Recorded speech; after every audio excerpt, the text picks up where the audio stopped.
राहुल और कर्ण, दो भाई जो एक छोटे से गांव में रहते हैं। गांव सुनसान है, लोग अक्सर बीमार होते हैं और अजीब घटनाएं होती रहती हैं। एक दिन राहुल को खबर मिलती है कि गांव के किनारे एक लाश पड़ी हुई है।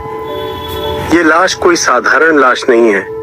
इसके पास जाने पर घिनौनी बदबू फैलती है और अजीब अजीब आवाजें सुनाई देती हैं।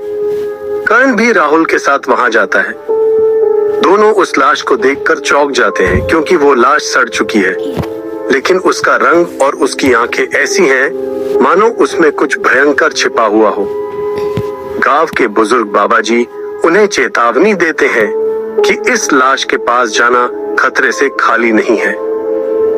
बाबा जी बताते हैं कि ये लाश किसी दोष से ग्रस्त है और इसे गांव से बाहर फेंकना होगा। राहुल और कर्ण कुछ और लोगों की मदद से लाश को गांव से दूर जंगल में ले जाने का निश्चय करते हैं, लेकिन जैसे ही वे लाश को उठाते हैं, उसके शरीर से अजीब सी आवाजें आने लगती हैं, मानो कोई चीख रहा हो। रास्ते में वे देखते हैं कि उनके आसपास के पेड़ झुकने लगते हैं और हवाएं तेज चलने लगती हैं। राहुल को अजीब महसूस होता है और उसे अचानक ख्याल आता है कि इस लाश को यहाँ छोड़ देना ही बेहतर है, पर कर्ण इसे पूरा करना चाहता है। जैसे ही वे लाश को आगे बढ़ाते हैं, कर्ण के साथ कुछ अजीब होता है। उसे ऐसा लगता है कि कोई उसकी आत्मा को खींच रहा है।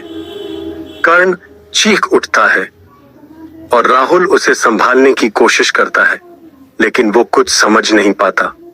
गांव के लोग जो दूर से देख रहे थे, वे भी भयभीत हो जाते हैं और गांव वापस लौटने लगते हैं। लेकिन राहुल और कर्ण का सामना कुछ ऐसे चीज से हुआ होता है जो उनकी सोच से परे है। राहुल और कर्ण उस डरावनी रात के बाद अपने घर वापस तो आ जाते हैं, लेकिन उनके दिलों में एक अजीब सी बेचैनी होती है। कर्ण की तबीयत बिगड़ने लगती है, उसे बुखार आता है और वह रातों में नींद से चीखते हुए उठता है।